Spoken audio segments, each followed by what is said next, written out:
Salam à tous, Baruch Hashem. On a le sroud de reprendre l'écouter Moharan, donc dans la Torah 47. Et on a fini maintenant, en fait, vous avez vu au début, il y a marqué les Shon Rabbeinu Zechronah Livracha au début de la Torah. Donc au début, c'était vraiment les mots de Rabbi Nachman tels qu'il les a écrits initialement quand il a mis sur papier cette Torah-là. Et Rabbi Nathan, maintenant, il va reprendre la Torah, tout l'enseignement de la Torah. Donc, je vais vous lire directement les mots, voilà, comme il dit Rabbi Nachman, comme il dit Rabbi Nathan. Gam zot Torah, katavti mitrila be'atzmi. Et cette Torah, avant que Rabbeinu il me la donne telle que lui il l'a écrite, et ben moi aussi je l'avais écrite de mon côté. Et il se trouve qu'il y a des choses qui sont sorties de la manière dont moi je les ai écrites quand je les ai entendues de la bouche de Rabbi Nachman, plus claires, qui sont plus développées, en tout cas de manière enchevêtrée, de manière plus claire que telles que Rabbi Nachman il les avait écrites lui-même quand il m'a donné ses écrits. Gam siyum perush amikra v'achaltem nersar kan b'shono hakodesh u'mashechiserze ken gilaze. Il dit, et d'ailleurs, au début de la Torah, il nous avait ramené Rabbi Nachman un verset. Le verset va Chaltem, etc. Vous mangerez et vous louerez à Kadosh Baruch Hu. On avait vu le fameux verset où il y avait à la fois le fait de manger, de louer Hachem, les miracles, toutes ces choses-là. Et Rabbeinu, il n'a pas tellement réexpliqué. C'est-à-dire qu'habitude, il réexplique à la fin le pasouk. Et là, dans la fin de ses écrits, en tout cas, Rabbi Nachman, il n'a pas repris le pasouk en l'expliquant. Il a dit, ce qui est manquant dans ses écrits, eh ben, il va être complété Baruch Hashem dans ce que moi j'ai entendu de sa bouche à l'oral, que j'ai remis par écrit, etc. C'est pourquoi je vous ai aussi adjoint, j'ai recopié également la version que moi j'ai écrite de ce que j'ai entendu de ma bouche pour compléter les écrits de Rabbeinu. Et là, les voici mes écrits. D'accord. Donc en fait, on a la Torah écrite de Rabbi Nachman, c'est la première partie, et la Torah orale de Rabbi Nachman que Rabbi Nathan a retransmis à l'écrit tel que Rabbeinu l'a expliqué à l'oral. Et quand Rabbeinu l'a expliqué à l'oral, a priori, et c'était plus audible pour nous et plus compréhensible. Donc, ça va être un confort pour nous de revoir encore une fois la Torah qu'on a vue, mais de manière plus claire, avec les mêmes idées, mais réagencées d'une manière, dans un ordre différent des fois, etc., où ce sera un peu plus clair. Donc, on reprend avec le verset d'introduction de la Torah. Moshe, je t'ai mis le marque-page si tu veux dans l'écoute Moran. Va'achaltem achol ve'savoa ve'ilaltem et shem Hashem elokechem.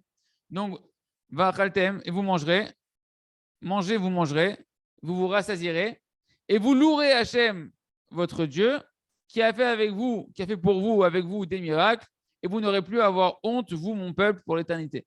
Déjà, maintenant qu'on relit le verset, je pense que pour tout le monde, il y a pas mal de notions qui doivent venir en tête, j'espère, parce qu'on a eu quand même beaucoup de notions déjà, et on va le réexpliquer, Baruch Hashem, cette fois-ci, avec les écrits de Rabbi Nathan. Donc, il nous dit, donc là, vous voyez, il commence par la fin. Rabbi Nachman, cette fois-ci, à l'oral, il a commencé par la fin de ce qu'il a écrit.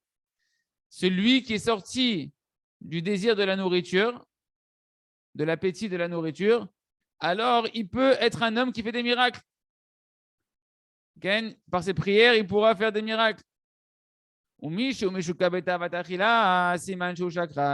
Et celui qui est enfoncé dans la tavatachila, qui a l'envie de manger, la faim, et qui n'est pas rassasié et qui se fait, une culture de la nourriture, Siman Sheu Shakran, il dit ça montre que c'est un signe que c'est un menteur.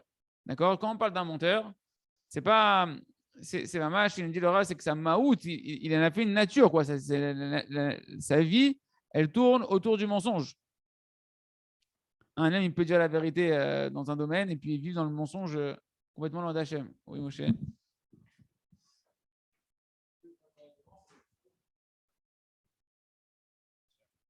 Ouais, c'est incroyable en plus parce que quand quelqu'un d'Afka, il a une épreuve, il n'est pas bien, il est embrouillé, il ne sait pas quoi faire. C'est l'inverse de la Emouna. Parce que malheureusement, bon, là, ça a pu m'arriver ou à plein d'autres, tu vois. Et qu'est-ce qu'il va faire le mec? Il va aller voir la glace, il va ouvrir le truc. Donc ça prouve que direct. Et après, tu retombes parce que tu dis, ah, purée, je vais grossir et tout, je vais manger une tonne de glace. C'est dingue que les mecs c'est un truc de fou, c'est-à-dire qu'une personne qui transgresse soit des fautes, que c'est du shaker, soit, peu importe, qui est dans une dimension où il a perdu sa émouna, etc., il traverse des épreuves, où est-ce qu'il va se réfugier souvent dans la nourriture? Il se prend un pot de Nutella, il se prend une glace, il se prend des trucs, il se gonfle, quoi. Il comble son manque de vérité en réalité, que la vérité, ça rassasie, la vérité, ça remplit, c'est Hachem. Il comble ça avec, il me faut quelque chose pour, je sens un vide à l'intérieur de moi et le combler. Ça, c'est vraiment, oui. Bien sûr, parce que ça enfonce plus la tavat achila dans le sheker, et le sheker, etc. Je crois que la personne elle fasse chouva et qu'elle sort de ça. Il a fait. C'est mamash le symptôme qu'on voit vraiment. Vechen afilou ish tzadik, il me dit Rabbeinu. Donc là, c'était un homme qui est dans le sheker les gamres. Il dit, mais même un ish tzadik, que sa maout, son essence en général, c'est qui est dans le émet, c'est un homme de vérité, etc. Shekvar yatsa me atava. Le bonhomme, il a travaillé sur cette tava-là. Le bonhomme, le tzadik, il a travaillé sur cette tava-là. Il est sorti de ce désir-là. Venafal et madrigato. Venafal et tavat achila, siman chassa shekerim piv. Et que d'un coup, il tombe de son niveau. Et que lui, maintenant, il sent que d'un coup, qu'il a du désir de manger. Ça montre qu'il y a un mensonge qui est sorti de sa bouche. Je vous rappelle l'histoire qu'on avait dit au Rav Arush, vous avez faim, peut-être Rav, il a dit Achad ve Shalom. Les tzadikim, ils savent qu'ils n'ont pas faim. Ils ont travaillé à un niveau qu'ils n'ont plus faim. Ils mangent parce qu'ils sentent qu'ils sont faibles, que le corps il a besoin, etc. Ils en font une avodat Hashem, mais il n'y a pas de j'ai faim, j'ai besoin de manger pour manger, etc. Il n'y a pas cette notion-là. D'accord. Donc le Rav avait dit que même si c'est quelque chose qui est sorti ponctuel, quoi, le mensonge c'est quelque chose de ponctuel, il faut savoir, encore une fois, on a déjà répété plusieurs fois que mentir, c'est pas forcément le mensonge comme nous on l'entend, c'est toute parole qui sort de la vérité de la Torah, c'est-à-dire quoi? Du lashon hara, de la médisance, de la colère, des paroles futiles, de la moquerie, de la flatterie, des paroles d'orgueil, etc. Tout ça, c'est des paroles qui sont déconnectées de la vérité. C'est un usage de la parole déconnectée de la vérité qu'on va appeler une parole de mensonge. Si le tzaddik, il est tombé dans une de ces dimensions de sheker dans la parole, ça va se manifester comment? Il a faim, il a envie de manger. Je t'ai dit, le remède, c'est de prier avant de manger. Maman, c'est de prier avant de manger, de prendre la tefila du Rav Arush.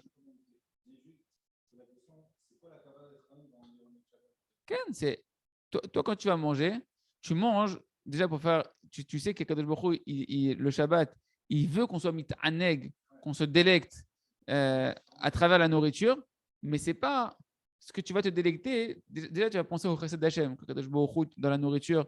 Quand tu manges, tu Hachem, mamash pour tous ces repas-là, comme le Rav nous fait faire toujours, de remercier sur chaque aliment. Et quand tu le manges, mamash, tu es akaratatov, du ta'anouk, Hachem, il a mis dans le goût. Mais c'est que tu reconnais tout à Kadosh Baruch Hu. Même le goût, tu le reconnais à Kadosh Baruch Hu. Le goût que tu manges. Toujours, je dis à mes enfants, plein de fois, je leur dis, Hachem, il aurait pu faire, franchement, pour ceux qui ont, bon, je ne vais pas citer d'anciens films, etc., mais Hachem, il aurait pu faire une soupe de vitamines protéiques toute pourrie, dégoûtante, avec un goût très amer, etc., avec le même goût tout le temps. Et tu manges ça tous les jours, et tu as ta portion, et tu es bien. Il a fait un recette extraordinaire. Chaque chose, ça a une couleur, chaque chose, ça a un goût différent. Tu n'as pas besoin de tout ça.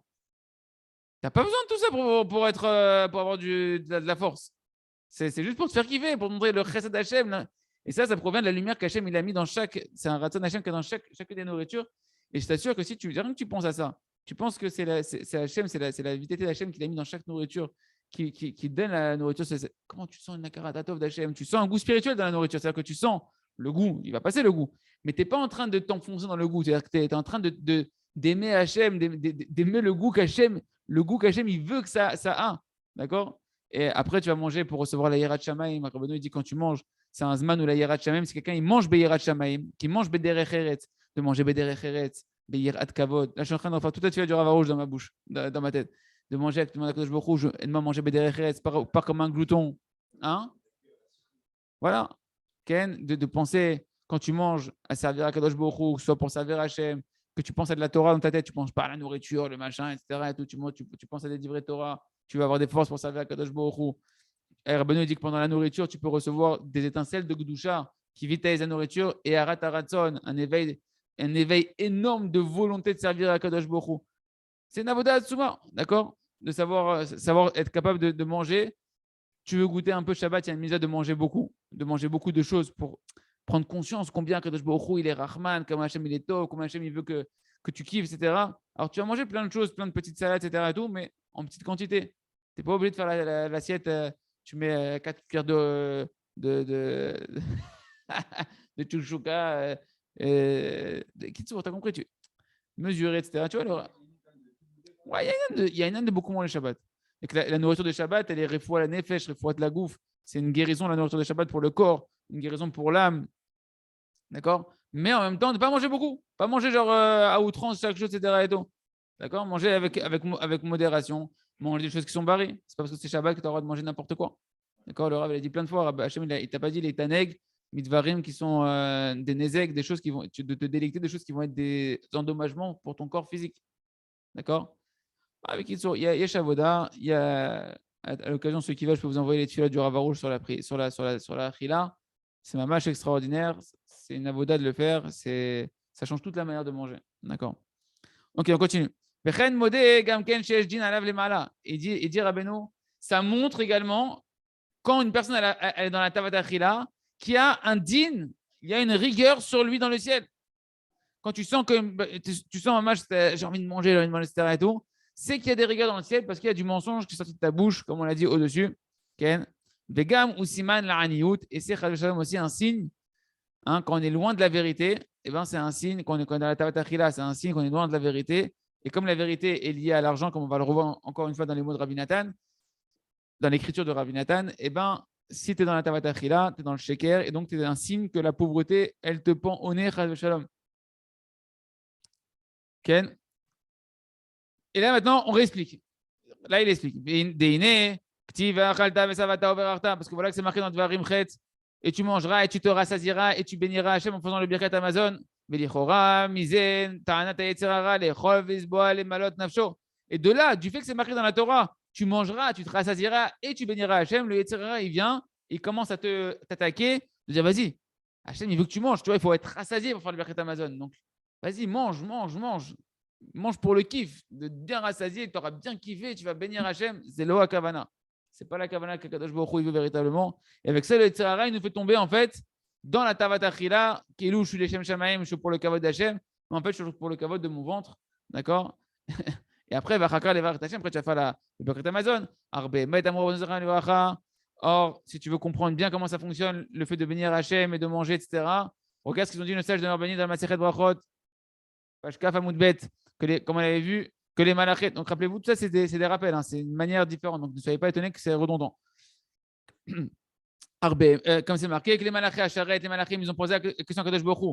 Ktiv Hachal Safanim, ou Ktiv Issa Hachem Panavelecha. C'est marqué Hachem, il lève pas son visage. Donc là, c'est marqué Hachem, il lève son visage vers toi. Comment ça se fait? Tu lèves ton visage ou tu lèves pas ton visage vers le Ham Israël? Qu'est-ce qu'il a répondu à Kadosh Baruch Hu? Hein, lever le visage, c'est une notion d'illumination du visage d'Akadosh Baruch Hu, c'est de la miséricorde d'Akadosh Baruch Hu. Donc c'est de l'abondance, c'est de l'abondance spirituelle, matérielle, c'est de la richesse, etc. Et c'est marqué. Donc, Kadosh Baruch Hu leur a dit, est-ce que moi, je n'ai pas levé mon visage vers le Ham Israël? Moi, j'ai dit, tu mangeras, tu te rassasieras et tu feras le Birkat Amazon. Ils auraient pu comprendre ça comme le Yetzirara, il veut leur faire comprendre de manger comme des goinfres et après faire le Birkat Amazon bien repu comme ça, affalé sur la chaise. Et eux, ils se contentent de manger que 30 grammes ou 56 grammes de pain et avec ça, ils veulent faire le Birkat Amazon sans se. Même Mikazaïn, Adkabetza, Ken.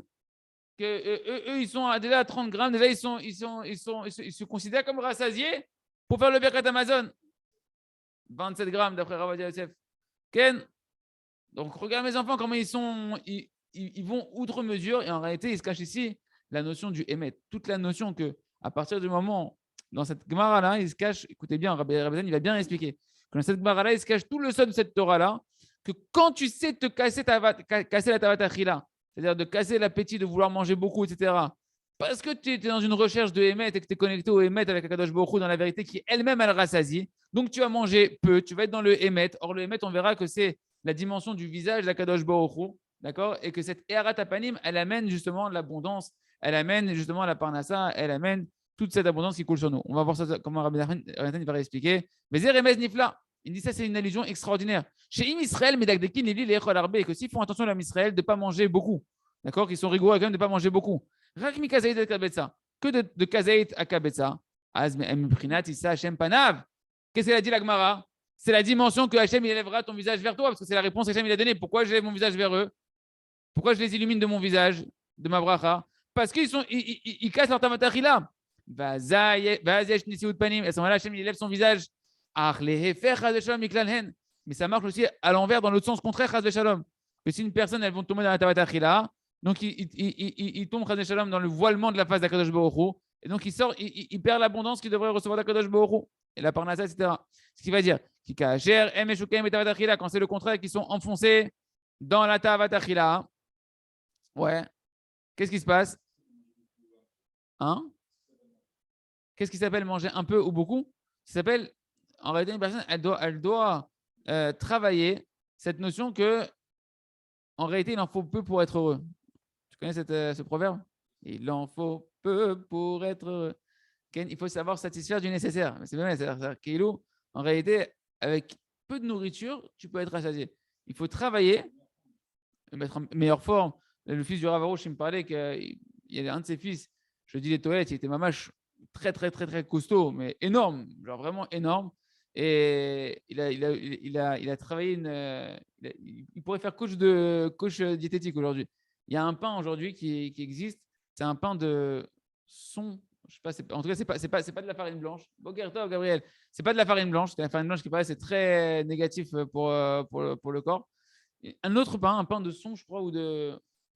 Ouais, un genre de pain complet, mais spécial, qui rassasie. Ouais, je sais pas, peut-être Kousmine, je sais pas. Mais en tout cas, qui rassasie, mais une tonne. Il n'est pas super bon, il m'a dit, c'est pas le pain le plus raffiné. Ah, chiffon, c'est celui-là, c'est le chiffon. Et pain de seigle. Il m'a dit, tu manges ça. Il m'a dit, tu manges ça, t'es rassasié, mais un truc de malade, t'as pas faim pendant des heures et des heures. Tu peux manger de la viande comme tu veux dans ton régime, etc. Simplement, bon, tu manges pas les bêtises, etc. et tout, mais t'as pas faim. Il m'a dit, maintenant, il a maigri, le bonhomme, il est devenu bien, etc. et tout. Il m'a dit, je dors beaucoup moins. Avant, j'avais beaucoup de mal à me lever. Il m'a dit, le matin, je me réveille pour être pris honnête, mais je ressens aucun problème. J'ai beaucoup plus d'énergie. Ouais. Donc, en réalité, c'est apprendre à manger et le faire pour le kavod Hashem. C'est-à-dire de savoir que Kadosh Baruch Hu, tu n'as pas besoin de manger 50 pizzas pour se sentir bien. Au contraire, tu vois bien, tu manges une pizza, après, tu es endormi, tu es lourd, tu es cavé, etc. Et tout. Kitsour. Apprendre à manger ce qui est nécessaire pour être en forme et pour servir à Kadosh Baruch Hu. Il y a une limite où en fait, la personne, elle mange pour se faire un kiff et cette limite-là, il faut la travailler. Hein? Il y a aussi casser la tabatachila, il disait comme ça, Rav Perez, il disait que quand tu manges, hein, l'appétit, c'est que des fois, tu vois, tu peux te retrouver toi-même ou tu vois d'autres personnes qui mangent vite. Moi, je sais que dans ma famille, dans ma maison, il y en a qui mangent doucement, il y en a qui mangent très vite. Ma fille, par exemple, il y en a qui peuvent finir 3 assiettes, elle n'a pas fini encore son assiette. Elle mange doucement. Une de mes filles. Et Rav Perez disait que une des notions de casser la tabatachila aussi, c'est quoi? Tu as la fourchette, ouais.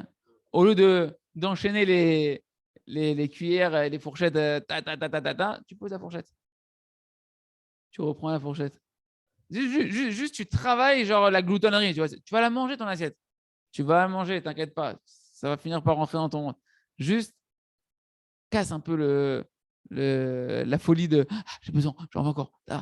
Okay. Donc, ils me disent, donc, il a fait. Parce que quand une personne elle tombe dans la tavatachila, eh ben, c'est le contraire de que Hachem il élève son visage vers toi, c'est qu'il cache son visage, que Dieu nous en préserve. Et c'est ça le sens du verset. Et je vais cacher mon visage d'eux, et ils seront la proie, hein, ils seront à la proie de la consommation. Sans dire quoi? Quand une personne tombe dans la tavatachila, Hachem il cache son visage de lui. Klomar, c'est-à-dire, le sens du verset, c'est quoi? S'ils sont enfoncés dans la tavatachila, alors je vais cacher mon visage d'eux, mais quand Hachem cache son visage, eh ben, c'est des phases de rigueur, c'est des phases où l'abondance elle est réduite, où la parnassa elle est réduite. Et là, Rabbeinu, il va nous faire le lien maintenant avec le Emet, qu'on n'avait pas encore vu apparaître le Emet.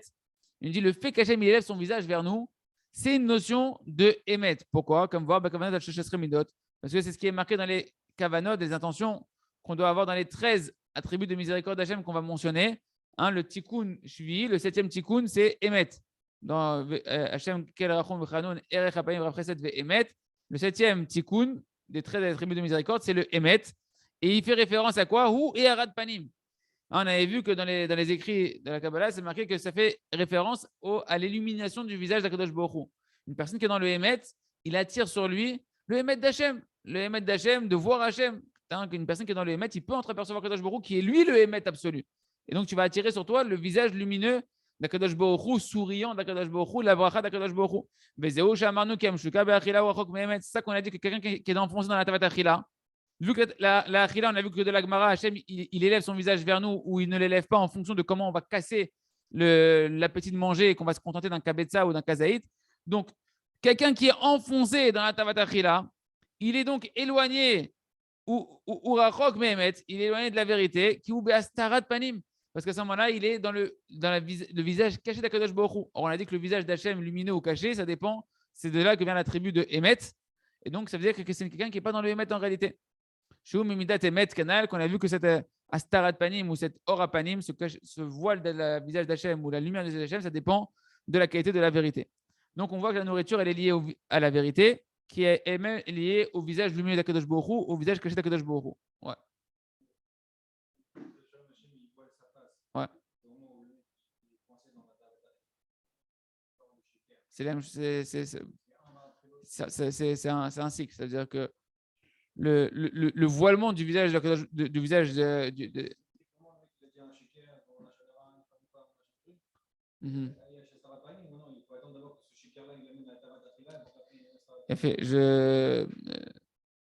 tel qu'on le voit ici, tel qu'on voit en tout cas dans la Torah, on dirait que c'est le sheker qui amène à la tavatachila, et que la tavatachila amène au fait que Hachem cache son visage. S'il a fait le chouva entre-temps, okay. De toutes les manières, s'il fait le chouva entre-temps ou qu'il fait le chouva après, c'est pareil. Mais plus tu fais tôt le chouva. Dans la Torah, c'est vrai que Rabbi Nachman, il met l'accent que la Starat Panim, elle vient au moment de la Tavatachila. Mais en même temps, on voit que la Eharat Panim de Kadosh Baruch Hu, elle provient de l'attribut de Emet. D'accord? C'est-à-dire qu'elle provient donc une personne déjà qui tombe dans le Emet, une personne qui tombe dans le Emet, qui tombe dans le Sheker, automatiquement elle met déjà un voile sur. Dès qu'une personne, dès que chaque avéra qu'on fait, chaque faute qu'on fait au niveau de ce qu'Hachem nous demande, ça met à chaque fois un voile sur nous. D'accord? Maintenant, c'est sûr que la Tavat Achila, ça va être un siman. Rabbeinu dit c'est un siman. C'est un détecteur. C'est-à-dire, sache, tu n'as pas senti que le visage d'Hachem il est caché? C'est plus comme ça, tu vois. C'est-à-dire que Rabbeinu il insiste sur la notion de siman. Tu n'as pas senti encore que tu as dit du mensonge et que ça t'a amené une Astarat Panim? Voilà.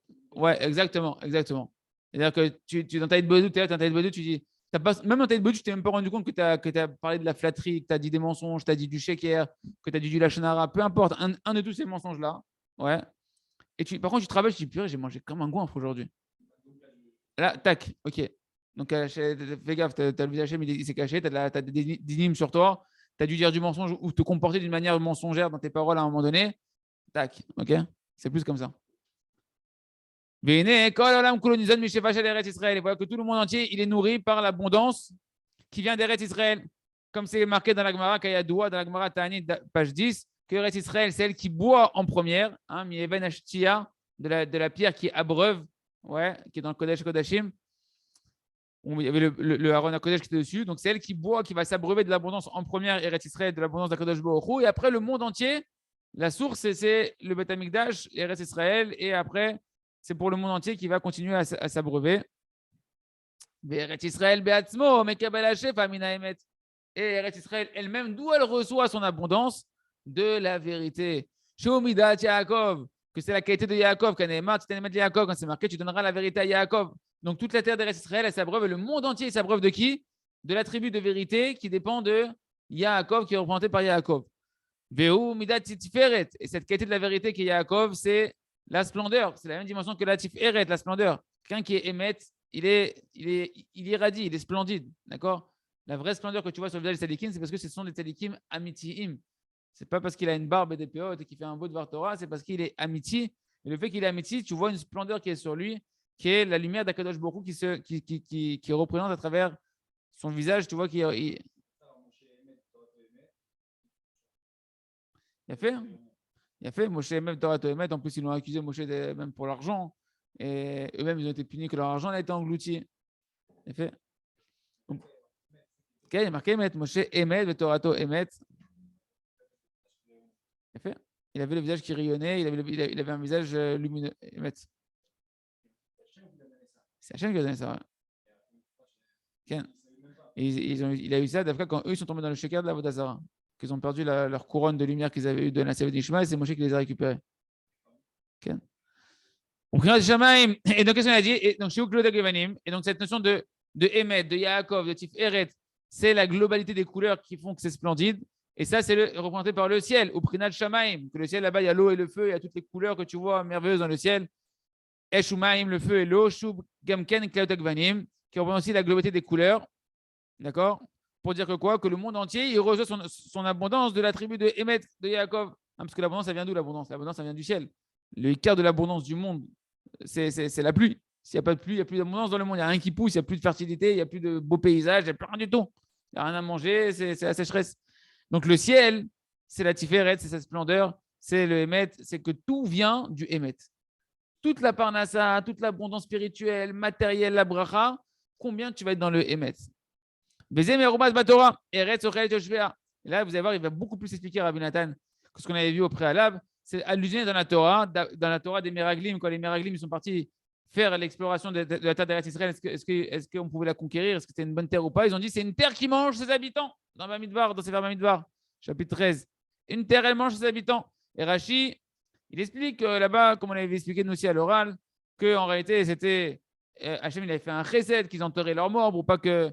Pourquoi ils mangent leurs habitants? Ils ont dit parce qu'ils voyaient des morts partout, des enterrements partout, des enterrements, des enterrements. Hachem, il avait fait un chesed pour pas que les Meraglim, les explorateurs ne se fassent pas repérer. Ils étaient occupés à pleurer leurs morts, comme ça, ils ne se faisaient pas repérer. C'est ce que Rashi ramène là-bas. Mais eux, ils ont mal interprété. Mais la question, regardez que c'est Rabbi Nathan, des cachets. C'est caché de dire que ces trois mots-là, ils sont difficiles que la Torah elle dit ça. C'est vrai que hen emet chez Meraglim au chez Kermipiem. La vérité, c'est qu'ils ont sorti du mensonge de leur bouche. C'est vrai que les Meraglim, ce qu'ils ont dit, c'est du mensonge. Et la Torah, elle veut ramener le mensonge qu'ils ont dit. Que Kaviachol, c'est une terre mauvaise qui a englouti ses habitants. Comment on va écrire leur mensonge dans la Torah? La Torah, c'est une Torah de Emet. Pourquoi la Torah, elle m'écrit leur mensonge clairement dans la Torah? C'est pas la place. C'est une Torah de vérité. Dis-moi, fais-moi une allusion qu'on comprenne qu'ils ont menti, etc. Mais ne me l'écris pas clairement leur mensonge dans la Torah, que la terre d'Eretz Israël, elle mange ses habitants. C'est pas vrai. Ça, c'est la question de Rabbi Nathan que Rabbeinu a mentionné sans la citer vraiment. Il l'a soulevé sans la citer. Et là, a priori, à l'oral, Rabbeinu, il l'aurait dit clairement cette question-là. Que la Torah, c'est une Torah de vérité. Il a fait. Il dit si la Torah l'a écrit, c'est obligatoire que dans ces paroles qui sont du sheker de leur bouche, en réalité, la Torah, elle veut t'enseigner une parole de vérité qui se cache dans leurs paroles qu'ils ont dit, même si leurs paroles, dans le sens propre, c'est du mensonge. Dedans se cache une vérité que la Torah elle voulait que tu apprennes sur Eretz Israël. Et donc, elle a trouvé judicieux, Hachem a trouvé qu'il fallait qu'apparaissent ces paroles mensongères qui contiennent dedans, en fait, une allusion de vérité. C'est ce qu'on avait expliqué. On va le revoir maintenant de manière claire. Vézé les ramez anal, c'est pour faire allusion à ce qu'on a vu au-dessus. Eretz Ochelet, c'est quoi que la terre, elle mange? Elle mange ses habitants. En fait, elle mange, c'est-à-dire elle se nourrit. Elle tire sa vitalité et elle tire sa force. Klomar chez Achilata Vashpata ou Miprinot Shvea. Elle tire sa force de qui? De ceux qu'elle mange, ses habitants. C'est qui ses habitants? C'est ceux qui résident sur la terre. Donc en fait, la terre d'Eretz Israël tire sa force de ceux qui résident en Eretz Israël. Et qui c'est qu'on a dit qui réside en Eretz Israël? Chez Berinat Vayeshev Yaakov. C'est marqué dans la paracha de Vayeshev que Yaakov, il s'est installé, il a résidé en Eretz Israël. Donc la terre d'Eretz Israël mange ses habitants, elle tire sa force, sa vitalité de qui? De son habitant qui est Yaakov. Qui est Yaakov, Shou Midatemet, que Yaakov, c'est la qualité de la vérité. Toute la force d'Eretz Israël et toute la force du monde entier, c'est la vérité. Quand Israël, ils n'étaient pas dans la terre d'Israël, il y avait rien qui poussait quand il y avait les Arabes et tout. Et il y a marqué ici, Eretz Ochelet, la terre, elle mange. C'est quoi qu'elle mange en fait? Comment elle se nourrit? Yoshvea, c'est dès qu'on arrive en Israël, voilà, la terre, elle pousse. C'est bon, vous entendez ce qu'il a dit, Moshe? Très, très joli. C'est vrai que quand on voit que l'Israël n'était pas sur sa terre et que nous, on est les enfants de Yaakov, on est Israël. Yaakov et Israël, c'est la même dimension. Et que l'Israël, il vient sur sa terre. Il y en a qui ils ne sont pas encore dans la Torah, mais bon, il y en a qui sont venus ici d'Afka avec la Torah et la Torah, elle fleurit. Tu vois que la terre d'Israël, elle redonne toute sa vitalité, toute son abondance. Numéro 1 ici, numéro 1 ici, numéro 1 ici. Et parce que le Ham Israël est revenu sur sa terre et que la terre se nourrit de ses habitants. Donc c'était les Arabes. Walou, Makesh, Walou, la terre, elle ne donne rien. Et ils ont beau être à côté de nous, il ne se passe rien du tout. Merveilleux. C'est un diouk, comme on dit, Tachles. Bien fait. OK? Parce que c'est nous les représentants de Yaakov.